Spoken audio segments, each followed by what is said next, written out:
공항에서 가끔 저를 보신 분 있나요? 모르겠네요. 저 소개받은 대로 저는 대한항공 토론토 지점장으로 와서 이제 지금 3년째 일을 하고 있습니다. 여러분 만나서 너무 반가운데 이제 오면서 사실 강의 원고 없이 왔어요. 근데 무슨 말씀을 드려야 되냐. 제가 그 토론토 지점장으로 오기 전에 한국에 한 3, 4년 있었고, 그 전에 제가 2002년 11월부터 2006년 2월까지 카이로 오면 애굽이잖아요. 그죠? 구약의 땅. 거기에서 제가 3년 근무했어요. 그때 이제 이런저런 그 하나님의 손길들을 제가 많이 체험을 했는데, 그거를 저 박용덕 목사님하고 이제 사적인 자리에서 이렇게 전하다가 우리 청년들을 위해서도 좀 전해달라라는 말씀을 하셔서 제가 용기를 내서 왔고요. 그런데 이제 원래 저만 오기로 돼 있었는데, 일주일 전 월요일쯤에 제가 그 유재모 집사님하고 이제 같이 저녁을 하다가, 유재모 집사님께서 또 이제 사실은 교회 나오기 전에 얼마 되지 않았는데 굉장히 뜨거운 체험들을 많이 하셨어요. 그래서 제가 내 혼자 듣기 너무 아까워서 집사님 같이 좀 가주시죠. 내가 간청을 해서 이제 둘 다 휴가를 내서 왔는데, 내가 이렇게 모시고 오길 정말 잘했어요. 왜냐하면 내 차는 별로 성능이 안 좋아서 눈길을 달렸었지. 근데 유집사님 차는 SUV에 4휠에 아주 좋은 차예요. 그 덕분에 제가 안전해. 근데 그 차 타고 오다가도 중간에 눈길에서 한번 이렇게 옆으로 길 바깥에 튕겨 나갈 뻔했어요. 근데 아주 그 차가 좋으니까 겨우 바로 방향제 올라왔는데 내가 가슴을 쓸어 내렸습니다. 내가 모시고 오길 정말 잘했구나. 하나님 감사합니다. 이런 또 훌륭한 차와 드라이브를 일주일 전에 미리 예비해 주셔서 그 덕에 제가 이리 왔구나. 너무 감사하고요. 이제 간증을 드리기 전에 제 위치를 대충 아셔야 좀 감이 잡힐 것 같아서, 제가 여러분 같은 나이 때 대학 다닐 때에 저는 크리스찬은 아니었지만 크리스찬 친구들이 많았어요. 그래서 이런 모임에 가끔 따라갔습니다. 근데 나는 믿음을 가졌다기보다는 질문을 계속 하는 스타일. 이 중에도 그런 분 계신가요? 손 한번 들어보세요. 아니, 나 믿음 안 생기는데 계속 나는 지금 의문이 많다. 이런 분 솔직하게 아무도 안 계시네. 나보다 다 훌륭한 분들이시네. 너무 부러워요. 그리고 청년 시절이 지나가고 이제 26세 늦게 군대를 갔어요. 군대 가면서 내가 후회되는 게, 내가 청년 시절에 하나님 제대로 믿었더라면 하는 그 아쉬움이 있었어요. 그런데 떠나면서 내가 하나님, 제가 군대 갔다 오고 사회 나오면 제가 교회 열심히 나갈게요 하고 마음에 선을 갔는데, 군대 갔다 오니까 또 새까맣게 그걸 잊고서 그냥 세상 속에 파묻혀서 살았어요. 그래가지고 딱 10년 뒤인 26살 돼서 제 어머니 백혈병으로 이제 병원 들어갔을 때, 그때 제가 이제 어머님 살아나시라고 기도하려고 교회 나가기 시작했어요. 그때가 계기가 됐고, 그로부터 1년 뒤에 어머님 돌아가시고, 그로부터 1년 뒤에 지금 제 아내를 만났는데, 저는 살면서 하나님 살아 계시구나라는 그거를 가장 강하게 느낀 게 제 아내 만날 때였어요. 너무나 운명적으로 만나가지고, 왜냐면 우리 집안은 불교 집안이고, 아버님, 어머님 유교 불교 때문에 크리스찬 면허 절대 안 된다 그랬는데, 어머님 돌아가시고 나이가 38 되는 노총각이 되다 보니까 아버님 마음에 싹 비워져가지고, 크리스찬도 상관없다. 크리스찬도 상관없다. 그러더니 아버님 친구분이 제 아내를 이렇게 소개해 준 거예요. 제 아버님이 결국은 그 친구분한테, 야, 어디서 소개 왔는데 네가 좋아하겠다. 크리스찬이란다. 제가 그때 교회 나이사는 아셨으니까 얼굴도 이쁘단다. 동의하실지 모르겠지만. 근데 그 사건이 저한테는 굉장히 귀한 사건이고, 아이고, 하나님 살아계시구나. 내 소원을 들어주셨구나. 내가 크리스찬 집안에 장가갈 수 있는 이 길을 열어주셨네. 우리 집안은 이제 구원 받겠구나. 그게 열리면서 그때부터 일어나는 일들이 계속 하나님 만나는 사건이었어요. 저는 하나님 음성을 들은 적이 없고 본 적도 없지만 일어난 사건 가운데서, 아이고, 하나님 안 계시고는 일어날 수가 없지 하는 그런 일들이 많이 일어났어요. 그래서 제가 이제 아내 덕분에 연동교회 어떤 교회인지 아세요? 게일 목사님 아세요?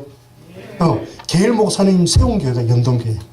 연동교회 앞마당에 가면은 그 게일 목사님 동상이 있어요. 그래서 저는 그냥 무심하게 지나갔어요. 여기 오기 전까지만 해도. 그런데 여기서 게일 목사님 고향이 엘마라인데 한 2시간 거리죠, 그죠? 한번 가보세요. 오서 한번 가봤는데. 아무튼 그 연동교회에서 내가 98년도 다니다가 2000년도 월드컵 할 때, 그때 내가 연동교회 세워진 이후 처음으로 중동부 아이들하고 비전 출입을 갑니다. 그 필리핀을. 거기 갔는데 제가 나름대로 그 역할들을 했어요. 애들 태권도 가르치는데. 근데 거기 가서 무슨 일이 생겼냐면 여러분 같은 또래들이 거기에 1년 동안 휴학을 하고 선교사로 나오고 있었어요. 대학생들이. 그래서 그 경남 지역에 있는 대학생 선교, 하여튼 어떤 모임에 있는 대학생들 와가지고 우리 아이들 60명을 너무너무 그 프로그램 훈련 잘 해줬어요. 너무너무 고마워. 그게 물론 목사님도 계세요. 선교사한테.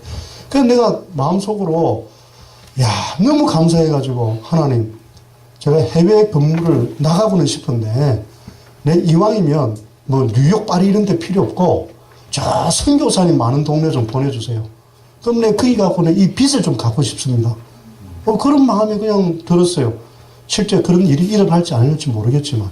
그래, 여름에 그런 마음 품고 있다가 또 잊고 이렇게 살았는데, 가을에 인사부서 연락이 왔는데, 회장님 면접 준비를 하라는 거예요. 해외 지원장 나가야 자리가 생겼다. 이게 어디냐 그랬더니, 이집트라 그래요. 그래서 내가, 일본도 있고, 미국도 있고, 호주도 있고, 좋은 데 많은데, 해필이면 그 사막, 야, 이거 힘든데, 거기 좀 덜 반가운 거예요, 솔직히. 예, 이왕이면 영어권에 가서, 영어 쓰는 나라 가서 좀 지내고 싶은데, 캐나다 이런데. 근데 나는 이제 그런 복이 안 되나 보다, 그러고 있었는데, 근데 이집트에 딱 가니까, 하나님 여길 나를 보내셨구나. 이걸 느꼈어요. 왜냐하면, 거기에 교민이 800명인데, 100명이 선교사님이 가정이었어요. 그래서, 그럼 내가 하나님께 서운했던 게 딱 생각이 나는 거예요.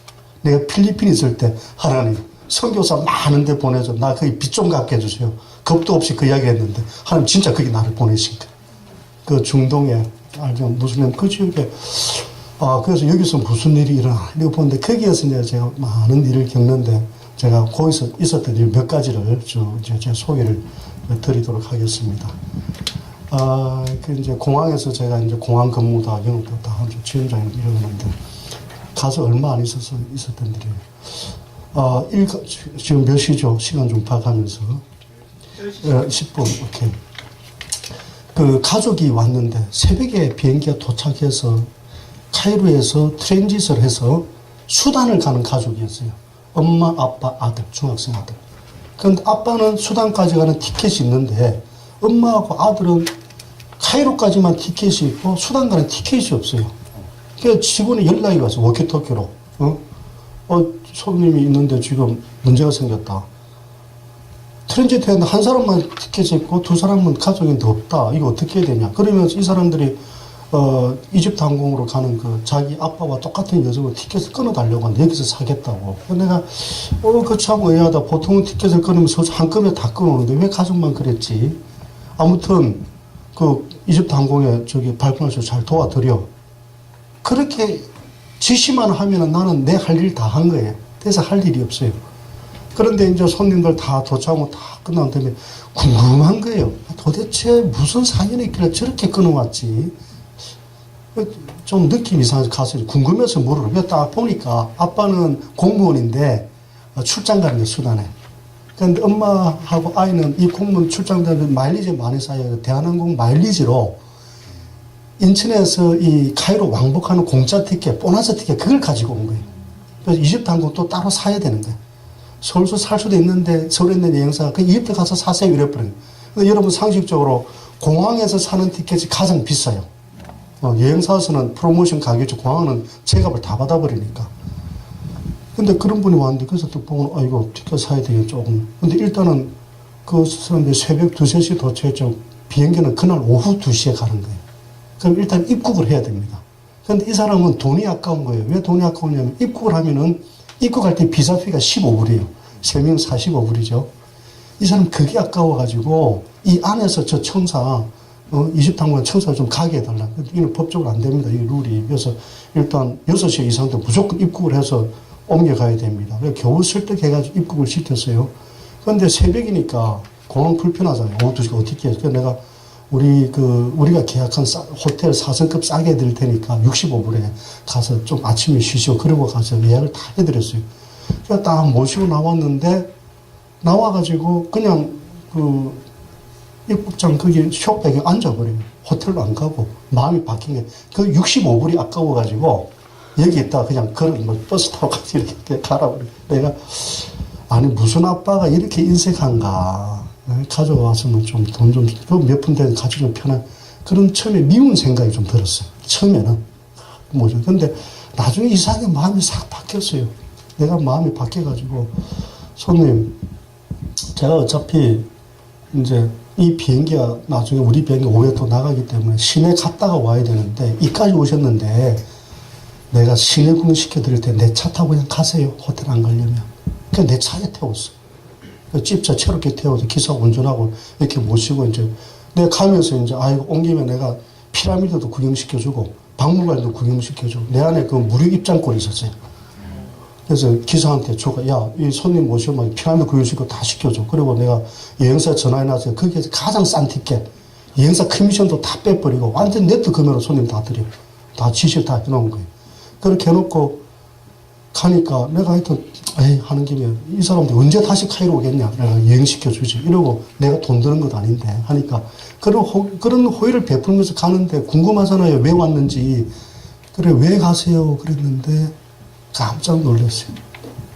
온누리 교회 다니는 집사님인데 자기가 출장 가는 길에 수단을 아무도 간 적이 없대요.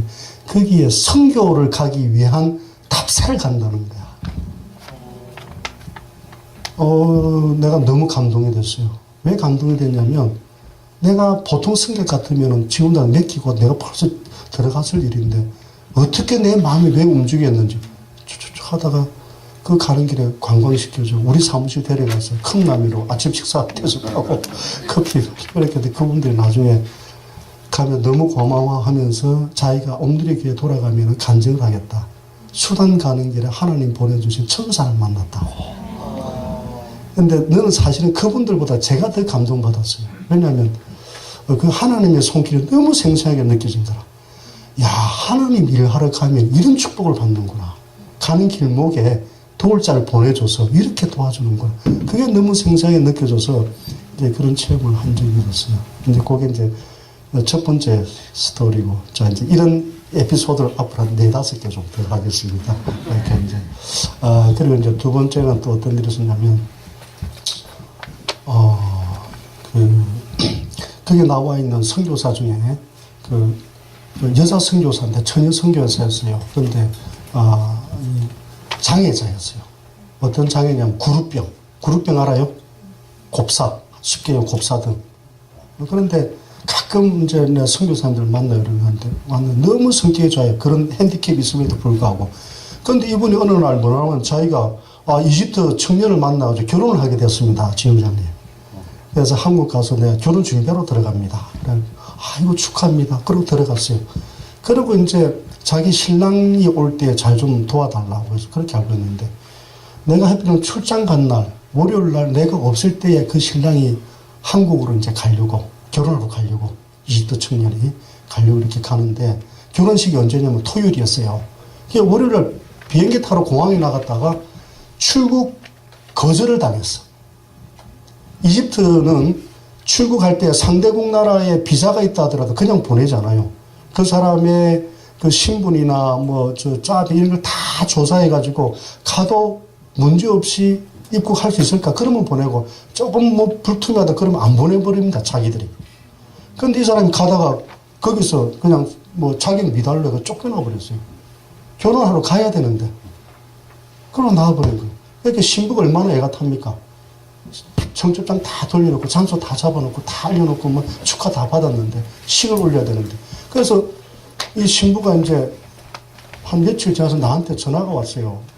너무 반가웠는데, 뭐라고 하냐면, 자기 신랑감이 출국을 못했다. 대한민국 못 왔으니까, 그 환불을 좀 해달라. 그래서 싱가포르 항공 타고, 두바이 거쳐서 이렇게 오도록. 근데 그 말을 듣는 순간에, 아니, 그게 항공사 문제가 아니지 않느냐. 그래서 싱가포르 항공 탄다고 해서 한국 간다는 보장이 있냐. 이미그레이션 문제인데, 여기서 나가는 거, 한국 도착하는 이미그레이션을 도와줘야지. 그러면서 자기가 안 그래도 못 오는 바람에 주변에서 지금 밤새 기도가 난리 났다는 거예요. 결혼식이 안 될까봐. 그러면서 나하고 통화하는 순간에 좀 뭔가 해결될 것 같다 그런 안도감이 들었대요. 그래서 내가 일단 도와주겠다. 그리고 내가 어떻게 도와줬냐면 대사관에 가가지고 내가 그 영사한테 레터를 써달라 그랬어요. 아무개가 서울에 있는 아무개를 와 만나 결혼하기 위해서 가니까 출국할 때 입국할 때 전혀 문제 삼지 말고 그냥 도와줘라. 패스해줘라. 그걸 레터를 내가 써주는 게 아니고 영사한테 받았어요. 그 영사도 자기 평생 이런 레터는 처음 써본다. 쓰세요. 그냥 쓰면 됩니다. 그래, 그거 썼어요. 영문으로도 쓰고 한글로도 쓰고 그리고 그 청년한테 쥐어주고 가라 그랬어요. 금요일날 비행기를 타고는 그 다음날 토요일 아침에 도착해 토요일 오후에 결혼하게 됐어요. 그 비행기를 타야 돼. 그래서 내가 뒤에서 지켜봤어요. 잘 통과하는. 아니나 다르게 또 걸렸어. 그래서 조사실로 또 들어간 거야. 그 편지를 들고 갔는데도 그래서 내가 딱 들어가가지고 내가 설명을 했어요. 이 청년은 내가 잘 알고 그 신부도 내가 잘 안다. 지난번에 문제 있었는데 이런저런 서류 준비해도 왜 또 못 보내게 하냐. 너희들이 그럴 줄 알고 내가 우리 영사의 레터를 내가 쥐어줬잖아. 이걸 잘 봐. 대한민국 대사관 영사가 쓸 레터야. 걱정하지 말고 보내. 그러고 내가 책임자, 내가 개런티 하겠다. 애들이 그 무디려가 예스를 하고 사인하고 출국했어요. 그리고 입국할 때도 이제 뭐 무사히 했고 그 레터 때문에 가끔 문제가 생기는데 그래서 토요일 날 오후에 결혼식인데 토요일 아침에 도착하고 무사히 결혼했어요. 그래서 그 자매가 그 승리가 너무 고마워서 대한항공 홈페이지에다가 칭송 레터를 썼어요. 자기 결혼 못할 뻔했는데 재혼한테 결혼했다고. 그런 일이 한 번 있었고 그 다음에 또 한 번은 어떤 일이 있었냐면 세 번째 서울에서 올림픽 교회라는 곳에서 한 3, 40년 될까요? 의료 선교단에 왔어요. 의료 선교단에. 그 이집트에. 그런데 오기 전에 거기 현지 선교사님이 이제 이것저것 준비하는 것 중에 가장 중요한 게 뭐였냐면 의료 장비가 무사히 들어와야 돼요. 근데 세관에서 그 허락을 안 해줘요. 그래서 사전에 미리 보사고 장갑 이런 승인들을 다 받아야 되는데 그걸 하나도 못 받았어요. 그래서 문제가 된 게 특히 이제 뭐 의료 장비들, 치과 장비들 여러 개가 있는데 그래서 서울에서 이제 이거를 그냥 놓고 와서 현지에서 어디서 빌릴 건가, 가지고 올 건가, 가지고 와다 뺏기면 어떡하나, 이런 걸 하루 전날 출발하기 전에 막 난리가 난 거예요. 그리고 이제 기도 나보고 도와달라 그러는데 내가 도와줄 방법이 어디 있어요? 세관에서 내 이야기를 듣습니까? 민간항공사 얘기 들을 이유 잘 법대로 하죠. 그런데 내가 궁금해서 어떻게 내려온지. 근데 결국은 연락 오기를 뭐라고 그랬냐면 우리 기도였습니다. 그냥 가겠습니다. 갖고 가겠습니다. 뺏기면 뺏기리라 하고 오겠다는 게. 그래서 야 나한테 또 부담을 주네. 그래서 도착을 했는데 보니까 짐이 한 60피스가 되고 카트로 20개에다가 3개씩 딱 쌓으니까 쫙 쓰는 거예요. 아이고 근데 그 누가 봐도 그걸 가만 놔두면서 다 열어보지. 그래서 내가 조금 꾀를 냈어요. 아침에 비행기 도착했고 일찍 가면은 이제 세관원들 막 시작할 때니까 자기가 아직 이게 튼튼할 때니까 컨디션 좋을 때 막 열어볼 거라고 힘이 남으니까. 그래서 전 사람 지칠 때쯤 통과시켜요. 그래서 다 나고 마지막에 나가라 당신들은. 뭐 하는 척 하고 있어. 계속 짐 챙기는 척. 그래서 맨 마지막에 줄을 세웠어요. 그 다음에 그 카트가 있으면 그 알루미늄 박스, 의료 장비가 들어있는 알루미늄 박스를 좀 이렇게 라면 박스로 포장을 하면 좋을 텐데 알루미늄 박스 그대로 가져오고 누가 봐도 그 뭐가 이상 열어보고 싶을 거 아니에요. 그죠? 다른 점과 다르니까. 그래서 내가 막 좀 컴플레인, 아니 이렇게 무식하게 싸우는 방법이 어딨냐고. 적당히 포장을 하고 위장을 좀 해야지. 그래서 내가 그 20개 그 카트 중에 뒤에서 한 3번째, 4번째쯤에 하나씩 쌓았어요. 하나 쌓고 나머지 짐들로 좀 포장을 하고 위로 쌓고 2번째, 3번째. 그래서 내 마음속에 야 요렇게 가다 보면 얘들이 지쳐서 자세히 잘 안 볼 거다. 운 좋으면 그냥 통과하고 질 수 없으면 하나 내지 둘 걸리든가 그럼 할 수 없고 그러면서 내가 이제 가라고 옆에서 다 통과하면 지켜보고 있었는데 쭉 나가다 뭐가 하나 걸렸어요. 뭐 하더니 별게 없는지 그 통과시켰어. 근데 점점 이제 그 알루미늄 박스가 지나갈 때 다가오는 거야. 생각을 보고 연합 잡히나 안 잡히나 이러고 있는데 알루미늄 박스 바로 앞에 그걸 딱 잡더라고. 아이고 큰일 났네. 저거 열었으면 저때 다 열어보겠구나. 3개 다 걸렸구나. 그럼 나는 다리에 힘이 쭉 빠진 거야. 아무리 깨를 부숴도 방법이 없구나. 이러고 있는데 그 세관원이 앞에 거, 알루미늄 앞에 거를 막 열고 있는데 그 나머지 세 개가 아무 생각 없이 기다려야 되는데 그냥 설설설설설 옆으로 지나가. 그럼 이 세 개는 수도 너 기다려 이래야 되는데 그 앞에 그 본다 그냥 지나간 걸 모르고 있어. 하나가 지나가. 야, 두 개가 지나가. 오, 세 개 다 지나가. 야, 나 어찌 저런 일이 있지? 그래 내가 신기해가지고 대단한. 그래서 가서 이제 그 잡은 물건을 보니까 그 안에 탈지면 이러니까 별로 값이 안 나. 그런 것만 잔뜩 탈지면 반창고 이런 거 막. 그래서 내가 자신 있게 이건 말이야. 이 사람들 팔라고 가져온 게 아니야.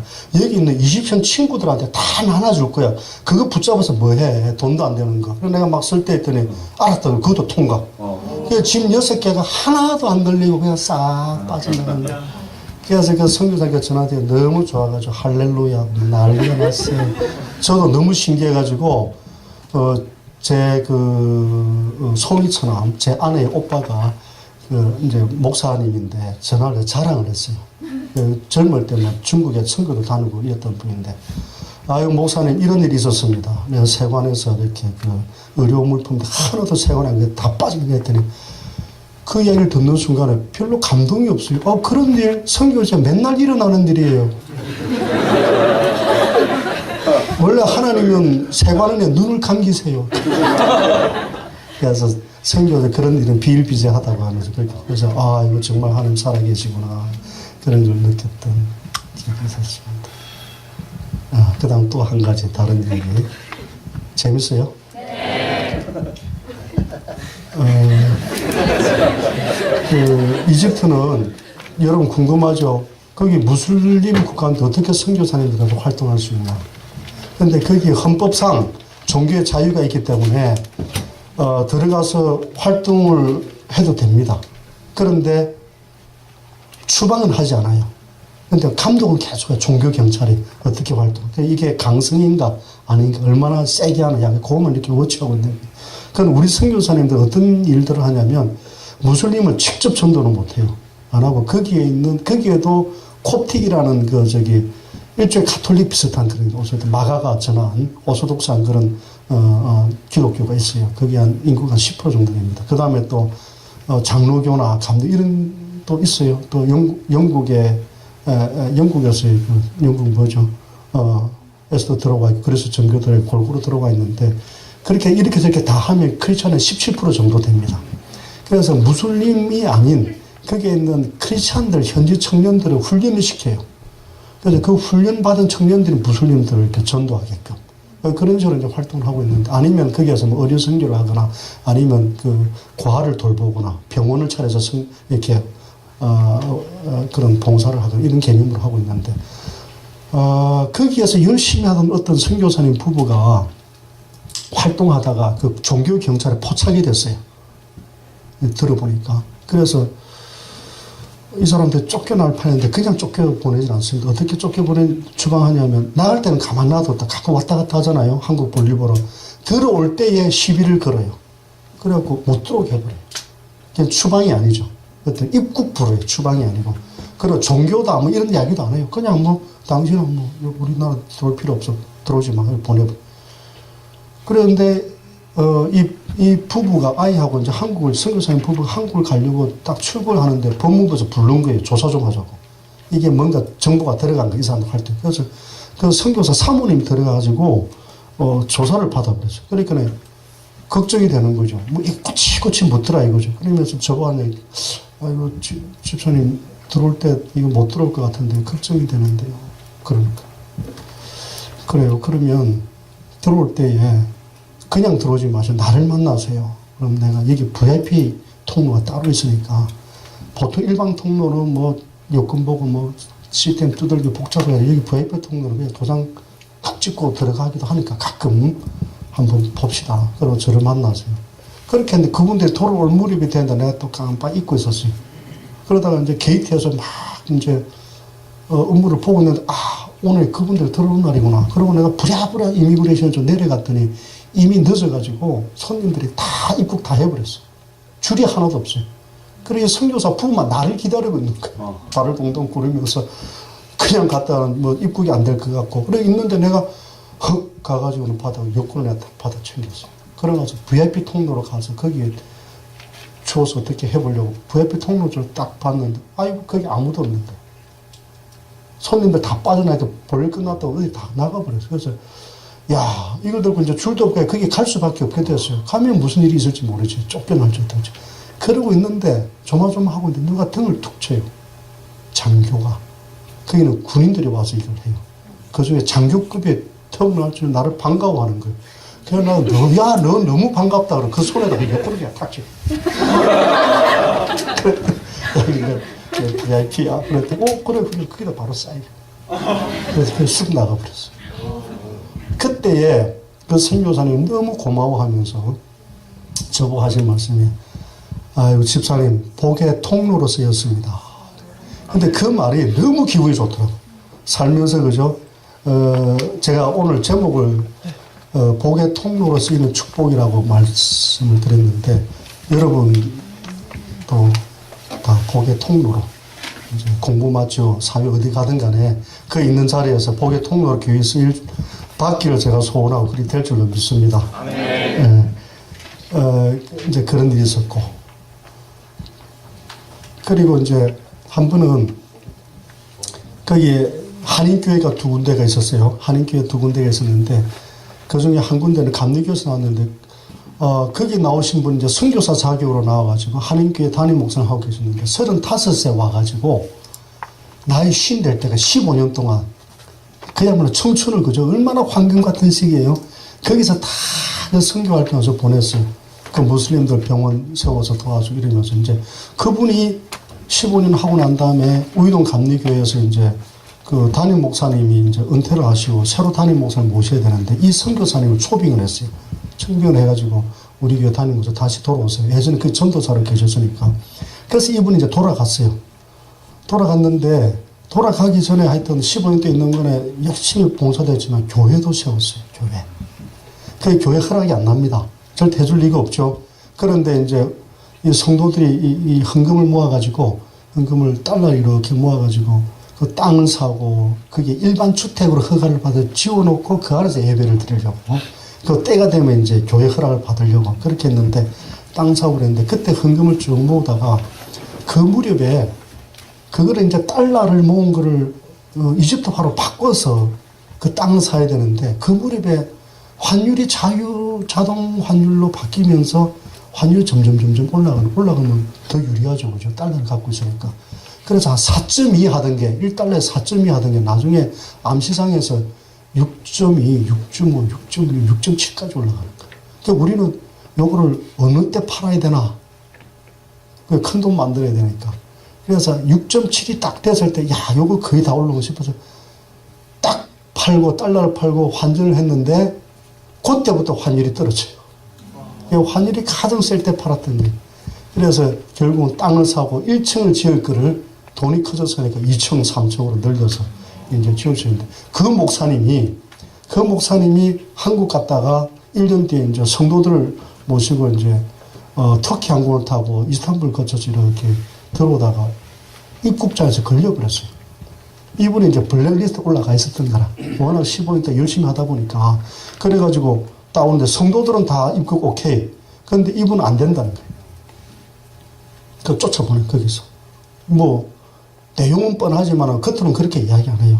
이렇게 이제 보내가지고 내가 참 뵙고 싶은데 너무 아쉬워서 안부 전화를 했어요. 이제 터키 건너가가지고 거기서 이제 돌아갈 준비하고 있을 때. 그때 그 목사님께 제가 뭐라고 그랬냐면, 목사님 축하드립니다. 그랬어요. 아무나 쫓겨납니까? 열심히 하니까 쫓겨나죠. 하나님께서 훈장 달아주신 겁니다. 아무나 쫓겨납니까? 농담 반 진담 반으로. 농담 반 진담 반으로. 그래서 이제 그렇게 해서 이제 제가 이제 쫓겨난 거 그때 처음 봤는데 나중에 어떤 일이 있었냐면 자, 그 다음에 이제 오늘 제가 생각보다 진도가 잘 나가네요. 시간이 15분 남았는데 최근에 이집트 어느 선교사님한테 메일을 또 이제 받았는데 그분은 이집트에서 그 심장병 어린이를 이렇게 한국으로 데려가서 수술을 해줘서 생명을 살리는 그런 선교를 하시는 분. 그분이 이제 저한테 메일을 보내왔는데, 근데 그분이 언제 그 일을 하게 됐냐면, 한 2004년도네요. 그분이 카이로에서 한 3시간 북쪽에 알렉산드리아에서 이제 선교를 하고 계셨는데, 아이가 둘이 있었고, 셋째 아이를 낳았는데, 셋째 아이가 태어났는데, 심장 기형이었어요. 판막이 기형이었어요. 그래서 수술을 하지 않으면은 거의 한 달 만에 죽게끔 돼 있었어요. 근데 그 이집트의 의료 수준이 그 수술을 할 수 있는 그런 의료 수준이 안 돼요. 그런데 문제는 뭐냐면 항공사가 그 탑승을 제한하는 승객이 있어요. 그 병이 중하거나 그러면은 비행기 탔다가 사망할 수 있기 때문에 항공기가 떴는데 길에서 사망 승객이 발생, 그럼 항공기 더 이상 날아갈 수가 없어요. 가장 가까운 공항으로 비상 착륙을 해야 됩니다. 비상 착륙하면은 이 항공기가 뜰 때도 무게가 있지만 내릴 때 무게도 중요해요. 너무 무거우면은 항공기가 기어가 부러져요. 하기 때문에 그 기름을 다 버려야 됩니다. 원래 예정된 도착 때 비행기 기름을 다 썼으니까 무사히 착륙을 하지만 뜨자마자 중간에 내려야 된다 그러면 그 무게를 줄여야 돼요. 줄이려면 비행기 기름을 버려야 돼요. 그 기름이 5천만 원치를 버려야 돼요. 손님 사고 나면은 손님에게도 불행하지만은 그 손님에도 불행한 일이지만은 회사도 경제적으로 엄청난 손실이에요. 몇 천만 원씩 버려야 되죠. 그 다음에 다른 승객들 또 다 불평 겪잖아요. 원하시는 못 가는. 내려서 호텔 들어가서 쉬고, 뭐 식사 대접하고 이러면 그 비용이. 그래서, 환자 손님에 대해서는 타도 문제가 없을지를 굉장히 정밀 검사를 합니다. 그 의료진의 그 소견서도 받고, 우리 회사의 의료진에서도 그 데이터를 또 검증을 해요. 그렇게 해서 신중하게 판단해서 의료 조치를 다 하고 딱트를 동반할지 말지 산소통을 장착할지 혹은 그 베드를 장착할지 이런 걸 다 결정해서 아주 신중하게 하는데 원래 생후 2주가 안 되면 탑승 거절입니다. 너무 갓난 아이들 못하게 돼 있어요. 생후 2주. 그런데 이 애는 심장 기형이에요. 100% 탑승 거절이에요. 내가 이제 사유를 달아가지고 본사에다가 탑승 허가를 신청했는데 본사에서 불가하고 왔어요. 불가. 안 된다. 위험하다. 부모는 발을 동동 굴리고 애는 점점 퍼렇게 죽어가고 있는 거예요. 한 달, 수명이 길어요, 한 달에. 생후 2주가 아직 안 됐는데, 한 열흘쯤 됐는데. 내가 마음이 참 아프더라고요. 야, 이 아이가 여기서는 그냥 죽는데, 그 부모 마음이 얼마나 아플까. 그 다음에 그 부모가 평생 대한항공을 원망하겠구나. 대한항공이 태워줬으면 어쩌면 가서 살지도 모르는데, 안 태워져서 우리 아이가 결국 여기서 죽고 마는구나. 그 생각을 하니까 내가 너무 가슴이 아프더라고요. 그래서 내가 그 병원 원장한테, 우리 의료진 원장한테 전화를 했어요. 토요일 날. 그 사람 핸드폰으로. 내가 신입지원 때 내가 환자 담당을 해봤기 때문에 그 사람도, 그 양반하고 이 얘기를 나눈 적이 있어. 서로 잘 아니까. 그런 취지의 얘기를 했어요. 박사님, 이 아이 여기 있으면 죽습니다. 부모 가슴에 한이 맺힐 겁니다. 우리가 안 태워주면. 나한테 방법을 알려달라. 그러면 그 요구하는 방법을 내가 조건을 다 충족시킬 테니까 나한테 내가 뭘 해야 되는지 나한테 알려달라. 그랬더니 좋다. 그 양반 아주 훌륭한 분이에요. 보통 사람 같으면 그런 허락 안 했을 거예요. 그런데 하여튼 체크리스트를 한 20개 정도 항목을 쭉 보내줍니다. 이거를 충족시키라는 거예요. 그래 그거를 이제 들고 병원을 가서 보여주고 그 닥터한테 체크 다 시키고 거기에 예스가 되게끔 내가 리드를 했어 사실은. 그렇게 답하면 안 돼. 틀렸어. 근데 나도 이제 환자를 보는 감각이 있으니까 이게 잘 몰라가 엉뚱하게 대답하는 게 불필요하게. 그렇게 해서 그걸 만들고 그 다음에 병원에 가서 그 아이를 매일 가서 상태를 봤는데 이 발에다가 그 산소 농도기를 농도 측정기를 장착을 해요. 그렇게 해서 그 산소 농도가 80m로 떨어지면 산소를 공급을 해주고 올라가면 그대로 놔두고 이러면서 이제 계속 그걸 유지를 해주고 있는데 이렇게 보니까 상태가 나빠지지가 않더라고. 하루 이틀이 지나도. 내가 괜찮겠다. 이런 상태로 산소 농도 측정기를 달고 산소 호흡을 시켜가면서 데려가면은 살 수 있겠구나. 의사만 갖다 붙으면 내 나름의 그 판단. 그리고 서류를 다 만들어 보냈어요. 그래서 본사에서 승인이 났어. 그래서 월요일 날 서울에서 비행기 떠날 때 다 산소통 다 장착하고 그 다음 의사 한 분이 왔는데 어떤 분이 왔냐면 서울에 있는 크리스찬 닥터들 모임에서 이미 다 소식이 다 전해진 거예요. 선교사 조직을 통해서. 그래가지고 어느 젊은 의사가 자기가 자발적으로 자기 가서 그 아이를 케어해서 오겠다. 아무 보수 없이 그냥 항공권만 지원해달라. 내가 갔다 오겠다. 그래 그 젊은 의사가 와가지고 그 아이를 케어하면서 이제 데려가는데 공항에서 한 2시간 정도 떨어진 곳에 병원이 있었어요. 그래서 제가 이제 저는 공항에서 비행기 이제 출발 준비해야 되니까 전날 병원에 가가지고 그 부모님께 선교사님께 단단히 주의를 시켰어요.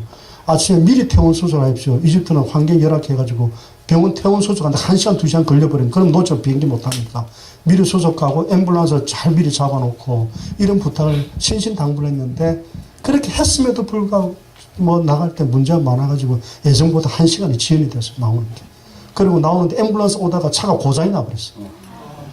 중간에. 이거 얼마나 딱한 노래죠. 근데 다행히도 다른 어떤 그 이집트에 있는 다른 선교사님이 예비용으로 차를 한 대 갖고 따라간 거예요. 그래서 그 차로 옮겨 태워가지고 겨우겨우 비행기 떠나기 30분 전에 딱 공항에 도착했어요. 30분은 플라이트 마감하는 시간대. 그러니까 내가 미리 다 보딩패스 뽑아놓고 그 짐을 들고 기내로 막 달렸어요. 그래가지고 떠나기 직전에 비행기 태우고 했더니 그 선교사님 그 목사님 저를 잡아서 집사님 기도해 주세요. 이러면 부들부들 떨면서 살아야 되니까. 그러고 이제 비행기 출발은 내가 너무 마음이 이제 제발 살아서 도착해야 되는데 뭐 계속 기도하는 마음인데 내가 그렇게 급하게 일하다 한 가지를 다 잊어버렸어요. 그 딱한테 전할 말을 어떻게 잊었냐면 서울 본사에 뭐라고 했냐면 산소를 계속 공급을 하는데 이게 만약에 산소 농도가 90을 넘어가 버리면 정상 수치 100까지 확 가버리면 심장에서 이 폐가 정상적으로 작동하나 그러고 동맥관이라는 걸 갖다가 닫아버린다는 거예요. 그러면 그게 멈춰버린대요. 나 정확히 모르겠어요. 의학적으로. 그래서 그걸 계속 이게 동맥관이라는 게 원래는 아이가 엄마 뱃속에 있을 때 유지되다 나오면서 폐로 호흡하면서 그게 딱 없어져 버려. 그게 필요 없게 되니까. 근데 이 안에 심장 기형이기 때문에 그게 살아있어야 되는 거예요. 작동을 계속 해야 되는데 산소가 제대로 들어가 버리면 폐가 움직이나 착각을 하면 이게 저절로 죽어버린다. 그럼 걔는 죽는 거예요. 그래서 그 뭐라고 얘기했냐면 그 농도를 잘 체크해서 지나치게 올라가면 산소 공급을 끊어야 된다. 그래서 80만 유지를 해야 된다. 근데 그 얘기를 내가 의사한테 얘기를 안 해준 거예요. 그 의사가 알 수도 있고 모를 수도 있어요. 근데 그 전문가일 수도 아니고 그래서 벌써 비행기를 4시간을 날라가서 두바이를 지나가 버렸어. 야, 내 이야기를 안 해줬네. 그래가지고 급하게 내가 본사로 전화를 해가지고 본사에 우리 이 통제센터에서 인공위성 통해서 그 칵핏에다가 전화를 한 거야. 내가 몇 가지 질문을 줬어. 첫째 질문, 아이 건강하냐? 내가 궁금하다. 가로 지원장이다. 둘째, 그 아이의 산소 농도를 잘 체크해서 일정 부분 넘지 않도록 그 컨트롤 해야 되는데 그거 의사 잘 하고 있냐? 그거 알고 있냐? 모르고 있다면 지금이라도 그걸 해야 된다. 그 이야기를 메시지 전화를 했죠. 이렇게 본사에서 인공위성 칵핏 조종석으로 했고, 조종사가 이제 의사고 이렇게 해서 이렇게 회신이 돌아왔는데, 전화가 왔는데, 1번, 아이는 무사하다. 2번, 의사, 나도 그거 잘 알고 있다. 걱정하지 마. 할렐루야, 할렐루야. 그 아이가 살아서 도착했어요. 그래서 서울대병원에서 수술 다 하고, 석 달 만에 12월 달에 돌아. 내가 얼마나 반가워. 죽을지 살지 모르는 아이 가서 살아서 왔는데 내가 비행기에서 했는데 얼싸안고 너무 은혜롭다. 그래서 1년 뒤에 그 아이가 이제 돌을 맞이했어요. 알렉산드르. 내가 너무 감사. 선물은 뭘 할까 생각하다가 우리 한국에서 선물 뭐 합니까? 돌 때. 돌 반지 하잖아. 그래서 내가 항공사에 있으니까 서울에다 부탁해가지고 항공편으로 금반지 하나 받아가지고 그 돌반지를 들고 갔어요. 그 돌잔치 그걸 이제 전해줬는데 너무 감사한다. 근데 그 선교사님이 그 일을 겪으면서 자기가 해야 할 일을 발견한 거예요. 돌아보니까 이집트에 심장병으로 죽어가는 애들이 너무 많은 거예요. 의료시설이 안 돼가지고 혹은 돈이 없어서 저 아이들을 내가 살려 그 마음 보고 그래서 그때부터 이집시안들 중에 돈이 있는 사람들한테 내 이런 취지를 하려고 하니까 너희들이 병원비만 아니죠 항공료만 후원을 해줘. 그 서울대 병원에 이야기해서 내가 이 아이 데려가니까 무료로 수술, 아이 생명 살리. 그래가지고 양쪽에 협조를 다 받아가지고 1년에 한 두세 명씩 그 부모 같이 데려가서 그 살리는 일을 하고 있어요. 그 일이 지금도 되고 있어요. 아멘. 그 알렉산드리아에 있는 일대 그 무슬림들이 그 하목사님 너무 고마워. 자기 애를 낳으면은 무슬림들 이름이 복잡하네. 압둘, 마하마드, 미르주 길게 나가잖아. 거기에 이제 아버지, 할아버지 이름 다 붙이는 거거든요. 그리고 유명한 사람 이름 하나 넣고 거기 하를 무하마드 하 아무개 그 성을 집은 너무 그분이 고마워서 네, 그렇습니다. 제가 여러 가지 중에서 이제 꼭 전하고 싶은 몇 가지 이렇게 정리를 했는데 이집트를 간 게 저는 너무나 감사해요. 교회 다니는 그 크리스찬으로서 그 애굽의 땅, 성수의 땅이잖아요. 그죠? 거기 가서 살았다고 하는 것. 그리고 선교사님들과 계속 이런저런 도움을 드리면서 또 이렇게 기도 제목, 내가 급한 데서 기도 제목을 드려요. 여기서 이제 시간도 말은 못하겠지만 그런 기도 제목들 그분들이 다 기도해주고 그분들 그 일에 또 은혜롭게 끝나고 잘 해결되고 이런 것들을 겪으면서 3년을 잘 지냈는데 그때 떠날 때에 저희 가족이 뭐라고 그랬냐면 제 아내가 여보 우리 다음에는 이런 데 오지 말고 캐나다 같은 데 가면 안 돼. 캐나다 같은 데. 그래서 내가 뭐라고 그랬냐면 여보 꿈도 꾸지 마. 나는 미국이나 캐나다 쪽으로는 경력상 아무 인연이 없어. 내가 젊을 때 거기 한번 갔어야지. 1년짜리라도 파견을 갔어야 그 다음에 내가 지점장 가서 지점장 아무나 보내는 거 아니야. 나한테 그런 스트레스 주지 마. 잊어버려. 근데 지금 내가 어디에 와 있죠? 하나님 은혜예요. 거기 가서 그렇게 저기 구약의 땅 한 것도 은혜지만 여기는 너무나 은혜로운 게 내가 또 한 3, 4년 전에 해외 발령이 나죠. 한국도.